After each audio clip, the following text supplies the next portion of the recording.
Dizem que o dinheiro compra tudo, mas ninguém avisa o que ele não pode pagar. A paz de uma consciência tocada por uma verdade humana. Eu era um homem acostumado a contratos e cifras, até o dia em que segui minha própria empregada e encontrei algo que nenhum luxo poderia me dar. Naquela noite, descobri que às vezes o verdadeiro valor da vida está escondido nas mãos calejadas de quem luta em silêncio. E quando o destino me mostrou o segredo que ela carregava, eu precisei escolher entre a fortuna e o coração. Mas me diga, o que você faria se descobrisse que o amor mais puro da sua vida morava na dor de outra pessoa? Eu sempre achei que entendia de valor. Passei a vida inteira colocando preço nas coisas, nos imóveis, nos negócios, nas oportunidades. Mas um dia percebi que nunca tinha aprendido o valor das pessoas. Quando fecho os olhos, ainda consigo ouvir o barulho do portão da minha mansão se abrindo às 7h15 da manhã, sempre no mesmo horário, sempre com a mesma pontualidade. Era o som da rotina perfeita. Ou assim eu acreditava. Até perceber que por trás daquele som havia um segredo que mudaria tudo o que eu era. Naquela época, eu vivia cercado de luxo e solidão. Os corredores da minha casa ecoavam o vazio de uma vida sem propósito. Eu tinha tudo que o dinheiro podia comprar, e ainda assim faltava algo que eu nem sabia nomear. Às vezes, eu me pegava observando Marina, minha empregada, andando pelo jardim com passos firmes e discretos, como se quisesse desaparecer no silêncio. Havia algo na forma como ela segurava a bolsa junto ao peito, algo que me intrigava, mas eu nunca perguntei nada. Afinal, quem sou eu para me meter na vida de quem trabalha para mim? Marina trabalhava ali há 2 anos e nunca se atrasou um único dia. Não reclamava, não pedia nada, não aceitava favores. Fazia o serviço com um capricho que beirava a devoção. Mas o que me chamava a atenção não era a eficiência dela, era o olhar. Um olhar que escondia mais dor do que uma pessoa deveria carregar. Eu fingia não perceber, talvez por covardia, talvez porque olhar de verdade para o outro exige mais coragem do que assinar um contrato milionário. Às vezes, eu tomava café na varanda e via ela estendendo os lençóis brancos no varal, enquanto o sol nascia por trás das montanhas de Belo Horizonte. O cheiro do sabão se misturava ao café fresco e, por um instante, a casa parecia viva. Eu me perguntava se era isso o que faltava em mim, aquela paz simples, aquela presença que o dinheiro nunca trouxe. Mas logo voltava para o meu escritório, mergulhado em planilhas e números, tentando abafar o incômodo que crescia dentro de mim.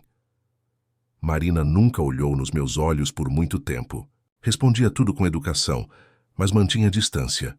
Um dia, tentei convidá-la para tomar café comigo. Ela sorriu, aquele sorriso leve e triste, e disse: "Obrigada, seu Roberto, mas ainda tenho muita coisa para fazer antes das 9. E foi embora, como quem foge de uma lembrança. Eu fiquei ali com a xícara na mão, sem entender por que aquele não me doía mais do que uma rejeição de negócios.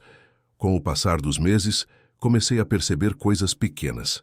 As olheiras dela, a forma como às vezes parava para respirar fundo antes de subir as escadas, o jeito que se apoiava na vassoura como se o corpo pedisse trégua. Certa vez ouvi um barulho na sala e a encontrei de joelhos recolhendo livros caídos. Quando a ajudei a levantar, notei o cansaço estampado em cada gesto. Perguntei se estava tudo bem e ela respondeu: "Só tropecei, seu Roberto." Mas o olhar dizia outra coisa. Naquele dia, algo dentro de mim mudou. Percebi que talvez pela primeira vez eu estava enxergando Marina como uma pessoa, não apenas como alguém que mantinha minha casa limpa. Comecei a observá-la em silêncio, tentando entender o que havia por trás daquele rosto cansado e daquela força quieta. Era como assistir uma tempestade disfarçada de calmaria. Algo me dizia que ela carregava um segredo, e esse pressentimento começou a tirar meu sono. Uma noite, fiquei andando de um lado para o outro no quarto pensando nela. Eu, o homem que resolvia crises milionárias com uma ligação, não conseguia entender o mistério de uma simples mulher. Senti raiva de mim mesmo, por me importar tanto, por me deixar tocar por algo tão fora do meu controle. Mas no fundo, eu sabia que o que me inquietava não era ela. Era o reflexo do vazio que ela sem querer me mostrava. No dia seguinte, Marina chegou com a mesma bolsa preta, o mesmo uniforme, o mesmo silêncio. Mas quando pensei ter visto tudo, percebi algo novo. Enquanto preparava o café, Ela tirou discretamente um frasco pequeno da bolsa e tomou 2 comprimidos. Reconheci o rótulo. Era de uma farmácia cara, especializada em medicamentos importados. Foi ali que o incômodo virou urgência.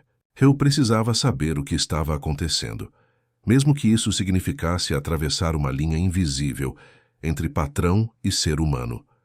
E foi nessa linha que minha vida começou a mudar, sem que eu percebesse. Porque às vezes, o que nos salva não é o que conquistamos, mas o que ousamos enxergar.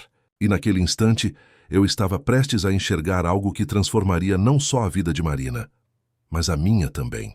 Naquela manhã, o céu de Belo Horizonte amanheceu pesado, cinzento, como se carregasse o mesmo cansaço que eu sentia por dentro. Eu tentei me concentrar no trabalho, mas a imagem de Marina tomando aquele remédio não saía da minha cabeça.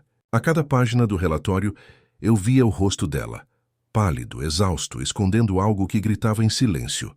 E foi então que percebi que por trás daquela aparência serena existia uma luta que eu jamais imaginaria. Durante o almoço, reparei que Marina mal tocou na comida. Ficava mexendo o arroz com o garfo, sem realmente comer. Ofereci que levasse as sobras para casa. E ela recusou, com aquele obrigada educado que parecia ensaiado. Era a mesma resposta de sempre. Mas dessa vez eu vi o medo escondido atrás das palavras. E aquele medo dizia mais do que qualquer confissão. Não era fome, era dignidade.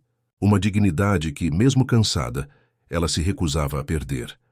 Mais tarde, quando o sol começava a cair, vi Marina se despedindo. A mesma rotina. Guardar os panos, arrumar o armário de limpeza, dizer até amanhã, seu Roberto, e desaparecer pela rua. Mas naquele dia alguma coisa me fez parar. Eu fiquei ali olhando ela se afastar e senti um impulso que nunca tinha sentido antes. Talvez fosse curiosidade, talvez fosse compaixão, ou talvez fosse Deus me cutucando, me pedindo para olhar além do óbvio. Peguei as chaves do carro e fui atrás. Segui o ônibus onde ela entrou, mantendo distância, o coração acelerado como se estivesse fazendo algo errado.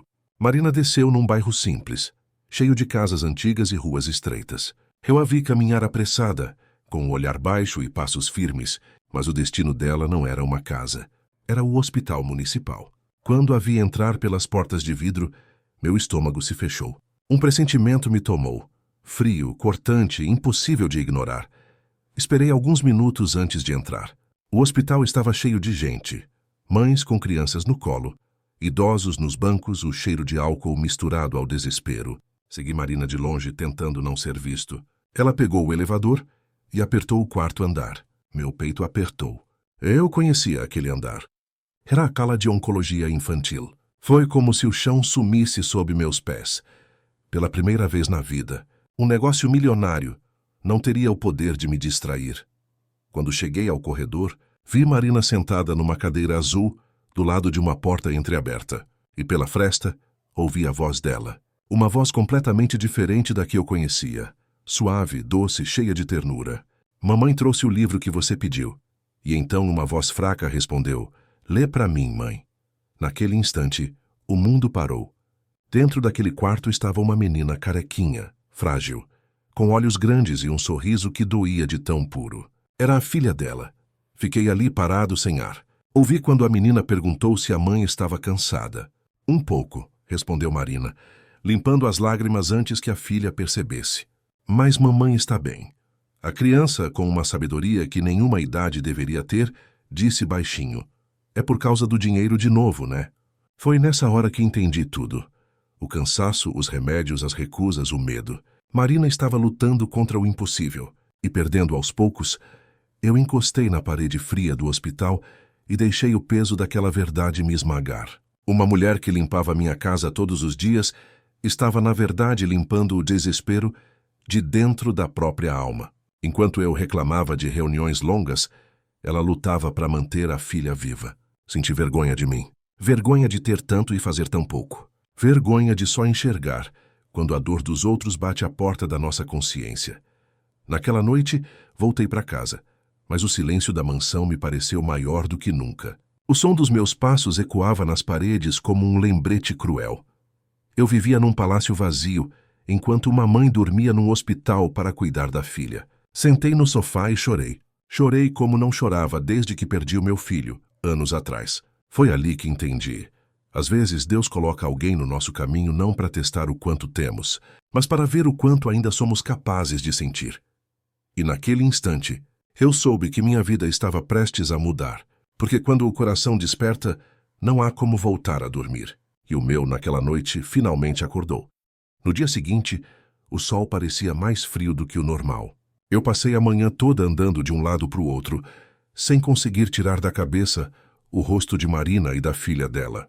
Cada imagem voltava como um filme que eu não conseguia pausar. Aquela menina frágil, sorrindo mesmo doente, parecia carregar mais força do que muitos adultos que conheci em toda a minha vida. E de alguma forma, eu sabia que aquele encontro não tinha sido por acaso. Marina chegou no horário de sempre, 7h15 da manhã. Cumprimentou com um bom dia e foi direto para a cozinha como se nada tivesse acontecido.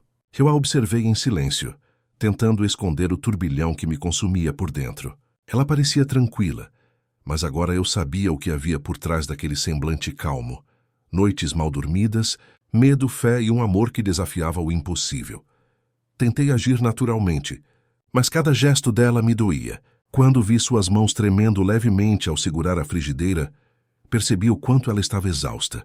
O instinto me dizia para falar, para dizer que eu sabia que queria ajudar. Mas o medo de ferir sua dignidade me segurou. Às vezes, o silêncio é mais respeitoso que a pressa de querer resolver tudo. Então fiquei quieto, só observando, enquanto o cheiro do café fresco se misturava ao de remédio que ainda parecia acompanhá-la. No meio da manhã, Marina quase desmaiou ao subir as escadas. Larguei tudo e corri para ampará-la. Ela tentou disfarçar, dizendo que era só fraqueza, mas eu vi o desespero nos olhos dela quando mencionei chamar um médico. Não, por favor, não precisa. Ela insistiu. E naquele tom havia mais do que medo, havia pânico. Abaixei a cabeça e prometi não insistir, mas dentro de mim a decisão já estava tomada. Eu não ia fingir que não sabia mais. Quando ela foi embora no fim da tarde, eu esperei alguns minutos e saí logo depois. Segui o mesmo caminho do dia anterior, mas dessa vez com o coração em frangalhos. Vi quando ela entrou novamente no hospital, cumprimentando os seguranças, como quem já fazia parte daquele lugar. Acompanhei de longe, discretamente, e percebi que ela não ia embora à noite. Dormia ali, no subsolo junto com outras mães em colchonetes velhos, entre o som de máquinas e suspiros cansados. Fiquei parado na esquina por longos minutos, olhando aquela mulher se ajeitando no chão com um cobertor fino. Ela abriu a bolsa, tirou um caderno e começou a anotar algo. Me aproximei o bastante para ver. Eram contas. Medicamentos, exames, parcelas atrasadas. Depois ela olhou para uma pulseira de ouro nas mãos. Provavelmente a última lembrança de algum tempo feliz, e chorou em silêncio, como quem se despede do passado. Naquele momento, algo dentro de mim desabou. Eu, que tinha dinheiro para mudar vidas, via uma mãe vendendo as últimas memórias para tentar salvar a filha, e percebi o quanto a vida pode ser cruel na sua desigualdade. Voltei para o carro, mas não consegui dirigir. Fiquei ali com as mãos no volante, sentindo um nó na garganta que parecia impossível de engolir. Pensei em Henrique, meu filho. Pensei em como eu poderia pagar os melhores médicos, os remédios mais caros, as viagens para fora do país, e ainda assim não consegui salvá-lo. E agora, diante de mim, uma menina lutava pela vida sem nem saber se teria tratamento no mês seguinte. A dor antiga que eu achava enterrada despertou com força, e junto dela veio a certeza. Talvez Deus estivesse me dando uma segunda chance. Naquela noite, decidi que ia ajudar Marina e Sofia, custasse o que custasse. Mas também sabia que não podia simplesmente chegar com um cheque na mão. Marina estava orgulhosa, e aquele orgulho era o que a mantinha viva. Eu precisava encontrar uma forma de estender a mão sem ferir a alma dela. E foi ali, entre o som distante da cidade e as lembranças do meu filho, que o propósito começou a nascer dentro de mim. Eu só não sabia que, ao tentar salvar uma vida, acabaria salvando a minha também. Na manhã seguinte, eu já estava acordado antes do sol nascer. Não consegui dormir direito, pensando em como começar aquela conversa com Marina. Eu sabia que precisava fazer alguma coisa, mas também sabia que qualquer palavra mal colocada poderia fazê-la se fechar ainda mais. Às vezes, o orgulho é o último abrigo de quem perdeu tudo.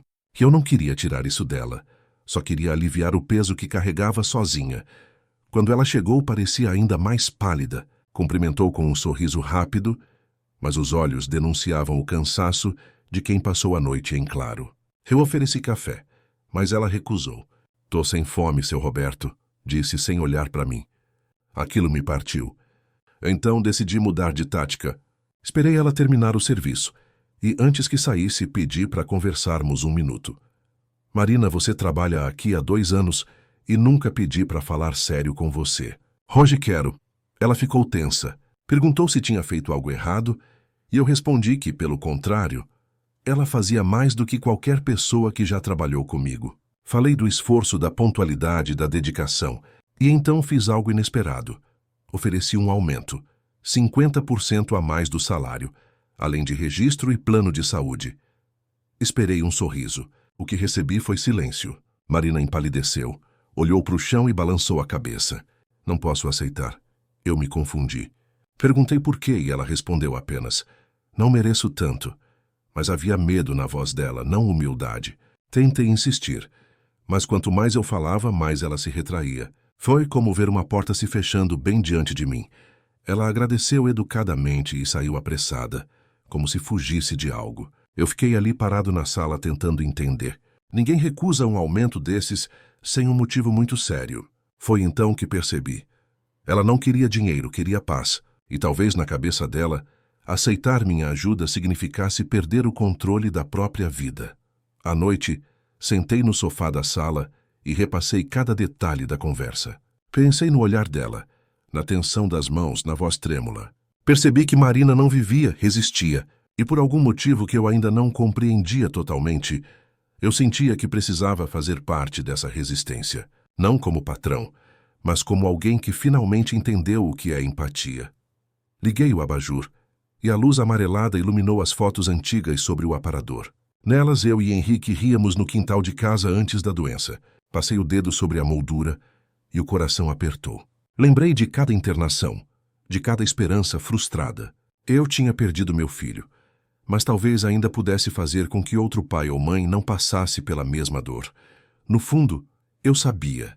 Ajudar Marina não era um ato de bondade, era um pedido de perdão. Perdão por todos os momentos em que virei o rosto para o sofrimento alheio, achando que bastava doar dinheiro para me sentir humano. Agora era diferente. Agora o que eu sentia vinha de um lugar que o dinheiro nunca alcançou. E naquela madrugada, sozinho na mansão, tomei uma decisão que mudaria o rumo da minha vida. Eu ia descobrir tudo sobre a filha de Marina, sobre o tratamento, sobre as dívidas, e ia resolver aquilo de um jeito ou de outro, mas sem destruir a dignidade dela, porque era isso que a mantinha viva. Eu só não imaginava que, ao tentar salvá-la, eu também seria salvo. Na manhã seguinte, o céu clareava devagar, como se também tivesse medo de acordar. Eu fiquei na varanda esperando Marina chegar e vi quando ela atravessou o portão com o mesmo passo firme de sempre. Mas dessa vez, eu já sabia o que havia por trás daquela força. Um corpo cansado, uma alma exausta e um amor que não conhecia limites. Quando ela passou por mim, o perfume simples do sabonete misturado ao cheiro de café fresco pareceu por um instante o aroma da coragem. Durante o café tentei puxar conversa. Perguntei onde ela morava, se tinha família por perto, se morava sozinha. Ela respondeu pouco, quase nada, até que mencionou pela primeira vez a filha. "Tem 8 anos", disse sem me encarar. "Deve ser uma idade boa, cheia de energia", comentei. Ela assentiu, mas as lágrimas começaram a encher os olhos antes que pudesse disfarçar. Abaixou a cabeça e mudou de assunto. Foi ali que percebi. Até a alegria do amor de mãe pode doer quando está cercada de medo. O dia passou arrastado. Eu tentava trabalhar, mas não conseguia. Cada vez que via Marina limpando algum canto da casa, me lembrava das mãos dela segurando a mão da filha no hospital. No meio da tarde, ouvi um barulho forte vindo da sala. Corri e encontrei Marina caída, pálida, os olhos semiabertos. O aspirador ainda ligado, o corpo imóvel. Meu coração disparou. Ajoelhei ao lado dela e chamei seu nome, mas ela não respondeu. Foi o maior susto da minha vida. Ela acordou minutos depois, assustada, pedindo que eu não chamasse um médico. "Por favor, seu Roberto, não faça isso. Eu só estou cansada." Cansada. Essa palavra soava pequena demais para tanta dor. Eu insisti, mas ela começou a chorar. Chorava como quem carrega o peso do mundo nas costas, como quem sabe que não tem tempo para desabar. A segurei pelos ombros e prometi que ela não ia perder o emprego, que podia descansar, que a casa podia esperar.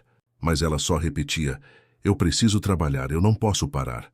Quando ela foi embora, à tarde, senti que algo em mim tinha se rompido. Não era mais uma questão de compaixão, era um chamado. Eu precisava descobrir o que estava acontecendo, por mais que ela quisesse esconder. E assim, mais uma vez, esperei ela sair e fui atrás. O ônibus que ela pegava seguia o mesmo trajeto até o hospital. Entrei no carro e fui devagar, rezando em silêncio para não ser tarde demais. Ela desceu perto do entardecer com o sol pintando o céu de laranja e cinza. Caminhou apressada, atravessou a rua e entrou no hospital com passos conhecidos. Eu estacionei e esperei alguns minutos antes de seguir. No saguão, o mesmo cheiro de desinfetante e esperança. Marina cumprimentava os enfermeiros, abraçava outras mães. E depois desapareceu no corredor do quarto andar. Seguia de longe. Vi quando ela entrou no quarto da filha, tirou o casaco, ajeitou o lençol e beijou a testa da menina. A criança sorriu, fraca, mas viva, e naquele sorriso havia algo que eu nunca mais esqueci.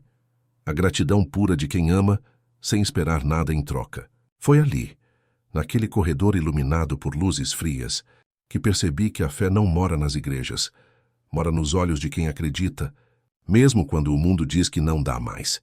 Fiquei observando até que Marina começou a ler um livro para a filha, com a voz calma de quem tenta esconder o próprio desespero. As outras mães passavam e sorriam para ela, como se compartilhassem o mesmo pacto silencioso, o de não desistir.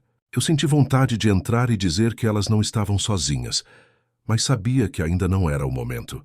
Ainda não. Eu precisava agir com sabedoria e principalmente com respeito. Quando voltei para o carro, o céu já estava escuro. A lua refletia no capô, e eu olhava meu próprio reflexo no vidro, tentando entender quem eu tinha me tornado. Um homem rico, sim, mas vazio. E agora, diante daquela mulher e daquela menina, eu percebia que talvez Deus estivesse me oferecendo um recomeço, uma forma de dar sentido a tudo o que perdi. E pela primeira vez em anos eu senti que queria viver, não só existir. Naquela noite fiz um juramento silencioso, que eu ia ajudar Sofia a viver, nem que para isso eu tivesse que mover o mundo. Naquela noite o sono não veio. Eu andava pela casa escura, como quem procura respostas entre as sombras. Cada canto daquela mansão parecia ecoar a solidão que eu mesmo construí. As paredes frias, o silêncio absoluto, tudo me lembrava que eu tinha dinheiro suficiente para mudar destinos, mas não para apagar o arrependimento de quem viveu para acumular e esqueceu de sentir. Sentei no sofá, olhei para o teto e fiz uma prece. Talvez a primeira sincera em muitos anos. Pedi a Deus que me mostrasse o jeito certo de ajudar, sem ferir, sem humilhar. De manhã o sol entrou pela janela como um lembrete de que o tempo não espera. Eu vesti uma camisa simples e decidi ir ao hospital. Entrei no mesmo corredor onde tinha visto Marina e sua filha, com o coração batendo forte. Quando cheguei ao balcão de enfermagem, uma senhora de jaleco azul me olhou com desconfiança. "Posso ajudar?" perguntou. Eu respirei fundo. "Quero informações sobre uma paciente, Sofia Silva. Sou amigo da família." Ela hesitou, mas depois de alguns segundos de silêncio, sua expressão suavizou. "Ah, a filhinha da Marina. É uma guerreira, coitadinha." As palavras dela atravessaram meu peito. A enfermeira olhou em volta e baixou a voz. "Ela tem leucemia linfoblástica aguda. É um tipo de câncer que tem cura se o tratamento começar cedo. Mas o caso dela já está avançado. O problema é o custo. A mãe faz o que pode, mas está difícil acompanhar." A cada frase, o chão parecia se afastar um pouco mais dos meus pés. "E se ela não continuar o tratamento?" perguntei. A mulher suspirou. "Aí, não há muito o que fazer."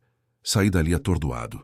O corredor girava, e a única coisa que consegui pensar foi: ela tem apenas 8 anos.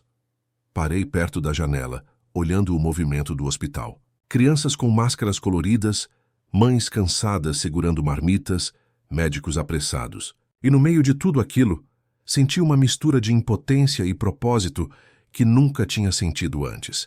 Era como se o universo inteiro tivesse me colocado ali para me lembrar de uma dívida antiga que eu tinha com a vida. Procurei o médico responsável e me apresentei. Ele se chamava Dr. Ferreira, um homem sereno, de fala firme. Expliquei que era o patrão de Marina e que queria entender o quadro completo. Ele foi direto. Com os remédios certos, as chances de cura são altas, mas o tratamento é caro. Só de medicamentos são cerca de R$ 8.000 por mês, fora exames e consultas. O número soou grande até para mim, não pelo valor em si, mas pela injustiça de saber que uma vida podia depender disso. Voltei para casa sem lembrar do caminho. As luzes da cidade pareciam distantes e reais. Entrei na mansão e, pela primeira vez, tudo me pareceu supérfluo. O mármore frio, o lustre caro, os quadros importados, nada daquilo tinha valor diante do que eu tinha visto. Sentei no chão da sala. Encostei a cabeça nos joelhos e chorei. Não o choro contido de homem que não quer se mostrar fraco, mas o choro pesado de quem entende, finalmente, o que é compaixão. Pensei em Henrique, meu menino. Ele também teve leucemia. Tive todos os recursos, todos os médicos, todas as esperanças. E ainda assim ele se foi. A vida me arrancou o filho, mas agora me colocava diante de outra criança, frágil, inocente, lutando pelo mesmo sopro de vida. Talvez fosse coincidência, ou talvez fosse Deus me dando uma segunda chance de ser o pai que não pude ser. Naquela madrugada, decidi que não ia esperar mais. Liguei para um amigo advogado e pedi orientação sobre custeio de tratamentos médicos particulares. Fui direto ao ponto. Quero pagar, mas sem que ela saiba.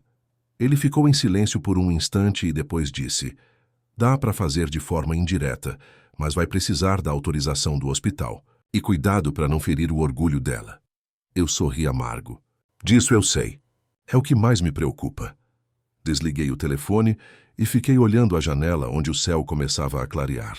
Pensei em Marina, provavelmente dormindo num colchão fino no subsolo do hospital, e em Sofia sonhando entre fios e remédios. Prometi a mim mesmo que nenhuma das duas passaria mais uma noite sem esperança. E jurei que, se Deus me desse fôlego, eu daria um novo começo àquelas vidas. Custasse o que custasse, porque às vezes a vida não nos pergunta se estamos prontos para mudar. Ela simplesmente coloca diante de nós o milagre disfarçado de responsabilidade. E naquela noite, eu aceitei o meu milagre. Na manhã seguinte, o ar parecia diferente. Eu acordei antes do despertador. Vesti uma roupa simples e fui para a varanda, esperando Marina chegar. O relógio marcava 7h15 quando ela entrou pelo portão, com o mesmo passo firme e a bolsa preta junto ao peito. Mas agora, eu não via mais uma funcionária. Via uma mãe guerreira lutando sozinha contra o tempo. E ver isso, sabendo o que sabia, me doía como uma ferida aberta. Quando ela me cumprimentou, tentei disfarçar o que sentia. Sorri e respondi bom dia, como de costume. Mas dentro de mim o coração já estava decidido. Eu só precisava encontrar o momento certo para dizer que sabia de tudo. O dia correu devagar. Eu observava Marina limpando os móveis, dobrando as roupas, organizando tudo com o mesmo cuidado de sempre. E pensava, como é que alguém consegue ser tão forte sem ninguém para dividir o peso? Depois do almoço, pedi que ela sentasse um instante. Ela se assustou, achando que tinha feito algo errado. Não, Marina, falei calmo. Na verdade, é o contrário. Ontem, depois que você desmaiou, eu fiquei preocupado. Quando você foi embora, eu acabei te seguindo. Ela me olhou pálida, como se o chão tivesse sumido. O senhor me seguiu? O silêncio que veio depois foi pesado, quase sagrado. Eu sei sobre a sua filha, Marina. Eu sei sobre a Sofia. Ela começou a tremer. As mãos se apertaram no colo, os olhos marejaram. Por um instante, achei que ela fosse fugir, mas em vez disso, desabou em lágrimas. Eu posso explicar, sussurrou. Eu me aproximei e disse, não precisa. Eu é que devo desculpas por não ter percebido antes. Marina chorava com o rosto entre as mãos, e cada lágrima parecia carregar anos de solidão. Por favor, seu Roberto, não me demita. Eu preciso desse emprego. Sentei ao lado dela e peguei um copo d'água. Você não vai perder nada, Marina. Nem o emprego, nem a dignidade. Eu só quero entender como posso ajudar. Ela me olhou desconfiada, como quem já estava decepcionada demais para acreditar de novo. Respirei fundo e falei do fundo da alma. Você não está sozinha. Eu prometo. E naquele instante algo entre nós mudou. A distância social que o dinheiro impõe começou a se desfazer. Marina contou a história aos pedaços. Falava entre soluços, limpando as lágrimas com o avental. Disse que Sofia começou a adoecer há 2 anos, com febres, manchas e cansaço. Quando veio o diagnóstico, o pai da menina foi embora, dizendo que não tinha assinado o contrato para cuidar de doente. Eu senti o sangue ferver. Ela continuou. Vendeu os móveis, a aliança, tudo que tinha para pagar os primeiros meses de tratamento. Mas o dinheiro acabou. Desde então, vivia entre o trabalho e o hospital, tentando manter as 2 vidas de pé. Cada palavra dela era como um soco na alma. Fiquei calado, ouvindo. Quando terminou, perguntei: quanto custa o tratamento por mês? Ela hesitou antes de responder. Uns 8.000 contando remédios e exames. Fiz as contas de cabeça. Era o que eu gastava num jantar de negócios. E naquele contraste cruel, entendi de vez o abismo entre nossos mundos. Marina, eu disse, vou pagar o tratamento. Ela balançou a cabeça desesperada. Não, eu não aceito. A Sofia é minha responsabilidade. E se você não conseguir pagar? Perguntei. Ela ficou muda. As lágrimas voltaram. Não é orgulho, seu Roberto, é dignidade. Eu respirei fundo. Dignidade é salvar quem a gente ama, Marina. Não tem vergonha nenhuma nisso. Mas ela continuava negando, agarrada ao último pedaço de controle que ainda tinha sobre a própria vida. Então decidi contar o que nunca contei a ninguém. Marina, eu também já tive um filho. Ela me olhou surpresa. O nome dele era Henrique. Ele também teve leucemia. As palavras saíram trêmulas. Eu fiz de tudo, Marina, tudo. Mas mesmo com dinheiro, os melhores médicos, ele se foi. E sabe o que é mais cruel? É olhar para trás e perceber que a vida te dá uma nova chance. E você quase deixa passar. Ela chorou ainda mais. Mas agora era um choro diferente. De empatia, de conexão, de fé. Então me deixa ajudar, Marina. Não é por pena, é por propósito. Ela ficou em silêncio, olhando as próprias mãos. Por um instante, achei que fosse negar de novo, mas dessa vez ela apenas sussurrou. Se for para salvar minha filha, eu aceito. E foi naquele aceito que eu entendi o verdadeiro sentido da palavra milagre. Porque às vezes o milagre não vem do céu. Vem do momento em que 2 dores diferentes se reconhecem e se curam juntas. Nos dias que seguiram, a casa parecia diferente. Marina chegava com o mesmo passo contido, mas havia algo novo em seu olhar, uma mistura de alívio e medo. Alívio por não precisar mais carregar o segredo sozinha. Medo de confiar demais. Eu percebia isso em cada gesto, no jeito como ela falava comigo sem me encarar, como se ainda não acreditasse que podia descansar um pouco. E talvez fosse isso mesmo. Descansar também exige coragem quando a vida só te ensinou a lutar. Eu comecei a cuidar de tudo discretamente. Falei com o Dr. Ferreira, o médico da Sofia, e autorizei o tratamento completo. Queria garantir que a menina tivesse acesso a tudo que o dinheiro pudesse oferecer. Pedi também para que mantivessem segredo. A ideia era que Marina acreditasse que o hospital tinha conseguido um programa de ajuda. Assim, ela poderia seguir acreditando na própria força. Porque no fundo eu sabia que a fé dela era o que mantinha Sofia viva. As semanas se passaram e eu comecei a visitar o hospital com mais frequência. Primeiro para acompanhar os relatórios médicos. Depois porque comecei a sentir falta de ver Marina e Sofia. Aquela menina me lembrava tanto o meu filho que às vezes doía respirar. Mas junto da dor vinha algo novo, uma paz que há muito tempo eu não conhecia. Sofia sorria mesmo quando estava cansada, e cada sorriso dela parecia me curar um pouco mais. Um dia Marina me perguntou, por que o senhor está fazendo tudo isso? Eu pensei antes de responder, porque a vida me deu uma segunda chance. Ela ficou em silêncio, olhando pela janela. E se essa chance custar caro demais? Eu sorri de leve. Nada é caro quando o pagamento é a paz da alma. Ela virou o rosto e chorou baixinho. Era o tipo de choro que não pedia consolo, só respeito.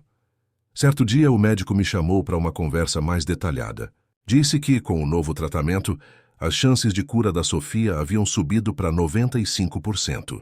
Aquilo me atravessou como uma onda quente. Eu saí do consultório e fui até o quarto dela. Marina estava lendo uma história e Sofia dormia. Fiquei observando as duas em silêncio. A mãe segurava a mão da filha, como quem segura o próprio fôlego. Foi naquele instante que entendi. Amor é o único investimento que nunca dá prejuízo. No fim da tarde, Marina me encontrou no corredor e me agradeceu por tudo. O Senhor devolveu minha esperança, disse. Eu respondi, você é quem me devolveu a fé. E era verdade. Pela primeira vez em muitos anos, eu me sentia parte de algo que valia a pena. Não mais um empresário contando lucros, mas um homem aprendendo o valor do amor, da empatia e da entrega. Os dias seguintes foram de melhora. Sofia começou a reagir bem, voltou a sorrir, a desenhar. Um dia me pediu para visitar. Quando entrei no quarto, ela olhou para mim com curiosidade infantil. Você é o amigo da mamãe? Eu sorri. Sou sim. Ela fala que você é muito bom, mas tem cara de triste. Aquilo me desmontou. Talvez porque eu precise de amigos como você para voltar a sorrir. Ela riu e naquele som leve, eu senti a vida renascendo dentro de mim. Marina assistia à cena com os olhos marejados. Depois que saímos, ela me disse, sabe, seu Roberto, às vezes acho que Deus juntou nossas dores para fazer nascer uma cura. Eu não soube responder. Só segurei a mão dela e disse, talvez ele faça isso mais do que a gente imagina. E naquele toque simples, senti algo que não sentia há anos, pertencimento.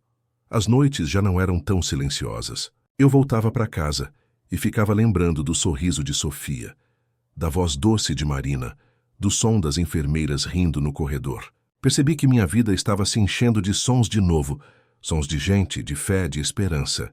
Era como se o vazio que eu carregava há tanto tempo finalmente estivesse sendo preenchido. E quando percebi, já não era mais eu quem ajudava. Eram elas que estavam me salvando. O tempo passou, e a vida começou a encontrar seu ritmo outra vez. Sofia estava curada, cheia de energia, correndo pelo jardim como se quisesse recuperar cada segundo perdido. Ver aquela menina sorrindo me fazia acreditar que milagres não são apenas acontecimentos raros. São mudanças silenciosas que nascem dentro de nós, quando o amor vence o medo. Marina, por sua vez, parecia florescer junto com a filha. A dor que antes escondia nos olhos foi dando lugar a uma serenidade que iluminava tudo ao redor. Um domingo de manhã, ela me chamou para almoçar. Era a primeira vez que um convite vinha dela, e não de mim. Fui até a casa simples que agora alugava com minha ajuda. Quando entrei, senti o cheiro de comida caseira, arroz, feijão e frango assado. Não é nada chique, mas é de coração, disse ela sorrindo. Eu sentei à mesa e percebi que fazia anos que não me sentia tão em casa. Sofia ria, falava sem parar, e a mesa, tão simples, parecia mais farta do que qualquer banquete que já tive. Depois do almoço, caminhamos juntos até o quintal. O sol batia nas roupas no varal. O vento cheirava a sabão e terra molhada. Sabe o que eu aprendi com tudo isso? Perguntei. Marina me olhou curiosa. Que a gente pode perder tudo. Dinheiro, status, prestígio. E ainda assim ter tudo se tiver amor e propósito. Ela sorriu com os olhos marejados. E o senhor aprendeu isso comigo. Eu respirei fundo. Com vocês. Pouco tempo depois, criei uma fundação em homenagem aos dois. Nomes que haviam marcado minha história. Henrique e Sofia. O instituto seria voltado para ajudar crianças com câncer e famílias que não têm condições de arcar com o tratamento. Queria transformar a dor em obra, o luto em vida. Marina aceitou trabalhar comigo na coordenação. E pela primeira vez, eu a vi usar o crachá com orgulho, como quem finalmente encontra o próprio lugar no mundo. A inauguração foi emocionante. Médicos, voluntários, famílias inteiras, todos reunidos naquele salão que um dia tinha sido palco das minhas festas frias de negócios. Agora o mesmo lugar ecoava risadas, orações e promessas de vida.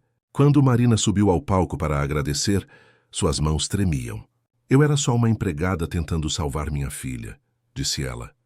Mas Deus colocou pessoas certas no meu caminho. E hoje eu entendo. A compaixão é a forma mais bonita de riqueza. As palavras dela arrancaram aplausos e lágrimas. Eu, no fundo da plateia, chorei em silêncio. Não de tristeza, mas de gratidão. Porque pela primeira vez, senti que estava exatamente onde devia estar. Naquele momento, olhei para Sofia, que brincava com outras crianças, e vi o reflexo do meu filho. Sorri e pensei.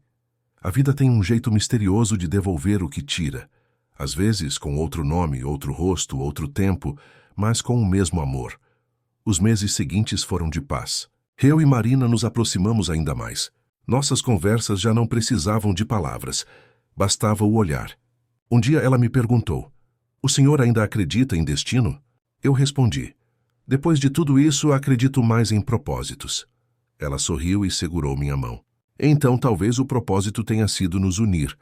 E eu entendi que era verdade. Nos casamos num fim de tarde simples, sob as mesmas árvores onde Sofia costumava brincar. Poucos convidados, muita emoção.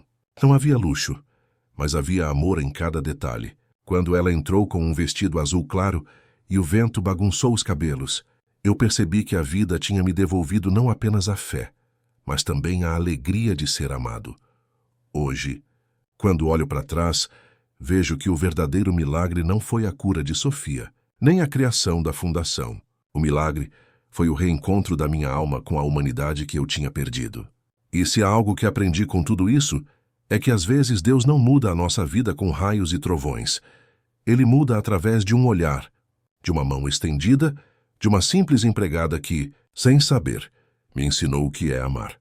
O tempo passou, e cada visita ao hospital parecia um novo capítulo da minha própria cura. Eu comecei a perceber que não era mais o mesmo homem que Marina conheceu. As pressas, os negócios, o brilho das reuniões, tudo aquilo perdeu o sentido.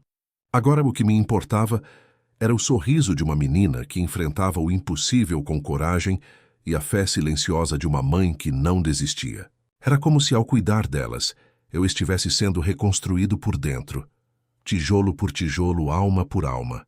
Sofia se fortalecia a cada semana. Já conseguia ficar em pé, caminhar pelo quarto e até pedir para ir ao jardim do hospital. Um dia ela me mostrou um desenho, uma casa simples com um jardim cheio de flores e 3 pessoas sorrindo de mãos dadas.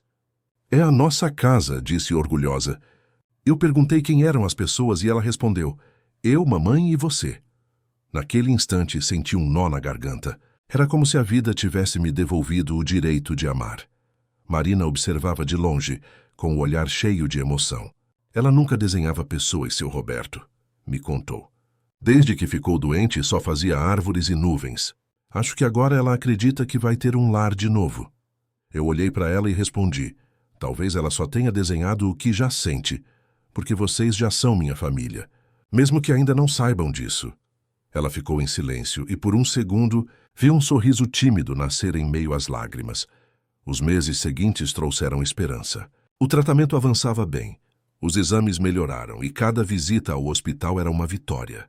Eu e Marina nos aproximávamos sem pressa, como quem aprende a falar uma nova linguagem, a do cuidado.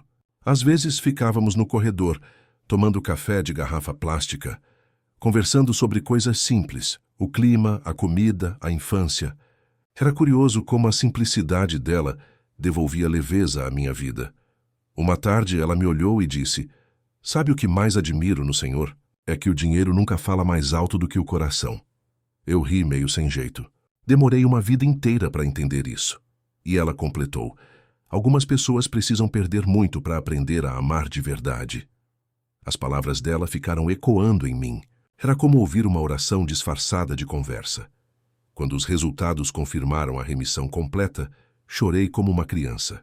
O Dr. Ferreira entrou sorrindo no quarto, dizendo: "Sofia está curada." Marina caiu de joelhos, soluçando de alívio, e eu me ajoelhei junto. A menina nos abraçou sem entender direito o peso daquele momento e disse: "Agora a gente pode plantar flores no nosso jardim, né?" E eu respondi: "Pode, meu amor. Pode tudo." Nos dias seguintes, ajudei Marina a organizar a saída do hospital. A cada detalhe, as roupas dobradas, os papéis assinados, os medicamentos guardados, eu sentia como se estivesse empacotando uma nova vida junto delas. Quando saímos do prédio, Sofia ergueu o rosto para o sol e fechou os olhos. "Tá vendo, mamãe? O céu hoje tá sorrindo." Marina riu entre lágrimas. "Tá, minha filha. E é por sua causa." De volta à minha casa, percebi o quanto aquele lugar tinha mudado de significado. Já não era uma mansão fria, mas um abrigo cheio de memórias novas. Sofia passava as tardes desenhando na varanda, e Marina, agora mais leve, cuidava das flores que começaram a nascer nos vasos. E cada flor que desabrochava parecia um sinal de que a esperança, quando é verdadeira, sempre encontra jeito de renascer. Uma noite, Sentei na varanda observando as duas rirem juntas e entendi que não era mais sobre caridade, era sobre amor. O amor que transforma, que cura, que dá sentido à existência. Eu olhei para o céu, pensei em Henrique e sussurrei: consegui, meu filho. Dessa vez eu consegui, e foi ali, sob o mesmo céu que antes me parecia vazio, que percebi. Às vezes, Deus não nos devolve o que perdemos. Ele nos dá algo novo, para nos lembrar que ainda vale a pena viver. A vida, depois disso, passou a ter outro ritmo. As manhãs já não começavam com relatórios e telefonemas, mas com o cheiro do café feito por Marina e o riso de Sofia correndo pelos corredores. A casa, que antes ecoava um silêncio pesado, agora respirava vida. Eu percebia o quanto a simplicidade das duas preenchia cada espaço vazio e me ensinava, dia após dia, que a felicidade não mora no tamanho da casa, mas na presença de quem a habita. Com o Instituto Henrique e Sofia funcionando, encontrei um novo sentido para acordar todos os dias. Eu visitava o hospital com frequência, conversava com as famílias, ajudava nas decisões médicas, ouvia histórias de dor e esperança. E em cada olhar agradecido, eu via um reflexo do meu próprio recomeço. As pessoas me chamavam de benfeitor, mas eu sempre respondia o mesmo: eles é que me salvaram. E era a mais pura verdade. Marina se tornou o coração do Instituto. Sabia lidar com as mães como ninguém. Falava com ternura, sem piedade, com aquela força de quem conhece a dor, mas também a fé. Às vezes, eu ficava parado na porta observando, enquanto ela abraçava uma mulher desesperada, dizendo: calma, a gente vai dar um jeito. E me emocionava ao ver que, de alguma forma, Deus tinha transformado a minha culpa em instrumento de consolo para os outros. Sofia crescia cheia de vida, esperta e curiosa. Gostava de pintar, de inventar histórias e de me chamar de pai mesmo sem eu nunca ter pedido. O dia em que ela fez isso pela primeira vez, eu chorei escondido. Marina percebeu, veio até mim e disse baixinho: ela só falou o que o coração sente. E naquele instante, senti que o universo inteiro se alinhava em silêncio, como se confirmasse que, enfim, tudo estava no lugar certo. Nossos dias eram simples, mas repletos de significado. Às vezes, saíamos para caminhar na praça e tomar sorvete. Outras, ficávamos em casa assistindo filmes antigos que Marina adorava. E nas noites de chuva, quando o som das gotas batia no telhado, eu olhava para elas e pensava: era isso que eu sempre procurei. Não luxo, não poder, apenas o calor de um lar de verdade. Mas, de vez em quando, a lembrança de Henrique ainda me visitava. Eu ia até o quarto onde guardava suas fotos e conversava com ele em pensamento. Você estaria orgulhoso de mim agora, filho? E no fundo eu sentia que sim. Sentia como se ele tivesse sido o elo que ligou todas as peças da minha história. O início, a perda, o recomeço e a redenção. Marina dizia que o amor é a única herança que atravessa o tempo, e eu passei a acreditar nisso. Porque o que construímos juntos, não apenas a fundação, mas a família, era a prova viva de que a bondade é eterna quando nasce do arrependimento sincero. E cada criança curada no Instituto era, para mim, como se fosse uma segunda chance concedida pelo céu. Numa manhã de sábado, recebi uma carta de uma mãe que tinha conseguido tratar o filho graças à fundação. Ela escreveu: o senhor talvez não saiba, mas salvou minha vida também. Porque quando a gente vê o filho sorrir, a gente volta a viver. Fechei os olhos e agradeci. Aquelas palavras me atravessaram como um hino de gratidão. Era Deus respondendo em silêncio, dizendo que o propósito estava sendo cumprido. Hoje, quando olho para Marina e Sofia, vejo mais do que uma esposa e uma filha. Vejo o reflexo daquilo que o amor é capaz de reconstruir quando a vida parece ruir. E entendo que minha história, apesar das perdas, sempre foi sobre isso. Aprender a servir, a perdoar e a recomeçar. E toda vez que o sol nasce por trás das montanhas de Belo Horizonte, iluminando o jardim onde Sofia brinca, eu lembro do dia em que segui minha empregada. E descobri não só o segredo dela, mas também o sentido da minha própria existência. Hoje, tantos anos depois, ainda me lembro do som dos passos de Marina atravessando o jardim naquela manhã em que tudo começou. Às vezes fecho os olhos e vejo de novo aquela cena, ela caminhando com a bolsa preta contra o peito, firme, silenciosa, carregando o peso de um mundo que ninguém via. Se alguém me dissesse que, naquele dia, eu estava prestes a encontrar o verdadeiro sentido da vida, eu teria rido. Mas Deus tem um jeito sutil, e ao mesmo tempo poderoso, de mudar o destino da gente sem aviso. A história de Marina e Sofia me transformou em algo que o dinheiro nunca poderia comprar. Um homem inteiro. Antes eu era um milionário cercado por luxo, mas vazio de propósito. Agora sou um pai, um marido e um servo daquilo que acredito ser a razão de tudo: o amor. Um amor que não escolhe aparência, que não mede valor, que apenas se doa. E quando me perguntam como um homem tão acostumado a ganhar passou a viver para dar, eu respondo: porque foi assim que aprendi o que é ser rico de verdade. O Instituto Henrique e Sofia hoje ajuda dezenas de famílias. Às vezes caminho pelos corredores e escuto as risadas das crianças brincando, as conversas baixas das mães que voltaram a sonhar, e sinto uma gratidão que mal cabe no peito. Marina está sempre por perto, organizando tudo com aquele jeito sereno de quem transforma caos em esperança. Sofia, já adolescente, desenha murais coloridos nas paredes do instituto, e cada flor, cada traço, é uma lembrança viva do jardim que prometemos cultivar juntos. Nos aniversários de Henrique, acendo uma vela e converso com ele. Conto que sua história não terminou, apenas mudou de forma. Que a dor de perdê-lo deu origem a algo que cura. Que uma menina chamada Sofia trouxe de volta a cor ao meu mundo. E no fundo eu sei que ele escuta, porque a paz que sinto depois dessas conversas é a prova de que o amor nunca morre. Ele só muda de endereço. Algumas noites saio para a varanda e fico olhando o céu de Minas, salpicado de estrelas. Marina vem, encosta a cabeça no meu ombro e ficamos em silêncio. Não precisamos dizer nada. O silêncio de quem se entende vale mais do que 1000 palavras. Sofia às vezes aparece com o violão e canta baixinho, e eu penso, é isso. Era isso que faltava. Essa paz que nasce depois da tempestade, quando a alma finalmente entende o porquê de cada dor. Se alguém me perguntar o que aprendi com tudo isso, eu direi: aprendi que as maiores descobertas da vida não acontecem em empresas, mas em gestos pequenos. Que as verdadeiras fortunas não se contam em cifras, mas em coragens. E que a fé, quando é viva, é capaz de ressuscitar até os corações mais cansados. Nunca mais duvidei da providência divina, porque foi ela que me guiou até Marina. Foi ela que me fez enxergar Sofia. E foi ela que me ensinou que, às vezes, o céu usa o sofrimento como ponte, não para castigar, mas para nos levar aonde a alma precisa chegar. Hoje, quando olho para trás, não vejo mais um passado de culpa, mas de propósito. E se pudesse deixar uma mensagem para quem me ouve agora, seria essa: não subestime o poder de uma vida simples, nem o alcance de um gesto de compaixão. Às vezes, o amor que você oferece a alguém é o mesmo que um dia vai te salvar. E quando Sofia colhe as margaridas do nosso jardim e corre para me mostrar dizendo: pai, olha como estão lindas, eu sorrio, seguro aquelas flores nas mãos e penso que, se o céu tem cheiro, deve ser o mesmo das margaridas, o cheiro doce da segunda chance.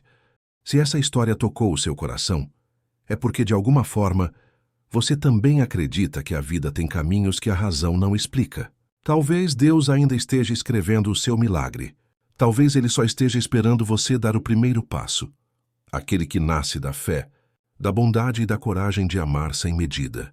Quantas Marinas passam por nós todos os dias, lutando em silêncio, escondendo lágrimas atrás de sorrisos cansados? E quantos Robertos existem por aí, com as mãos cheias de bens, mas o coração vazio de sentido? Talvez a missão de um seja encontrar o outro.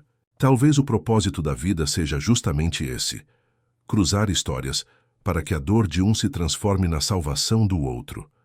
Eu quero te fazer um convite, não para doar dinheiro, mas para doar presença, empatia, tempo. Às vezes o que muda o destino de alguém não é uma fortuna, é uma escuta, é um gesto, é um "tá tudo bem, eu tô aqui". E quem faz o bem com sinceridade nunca fica de mãos vazias. Porque Deus retribui em formas que o mundo não entende, em paz, em cura, em amor. Agora eu te pergunto, se você estivesse no meu lugar, seguiria a sua empregada? Ajudaria alguém que esconde a própria dor para continuar de pé? Conta aqui nos comentários o que essa história te fez sentir. Eu quero ler cada palavra.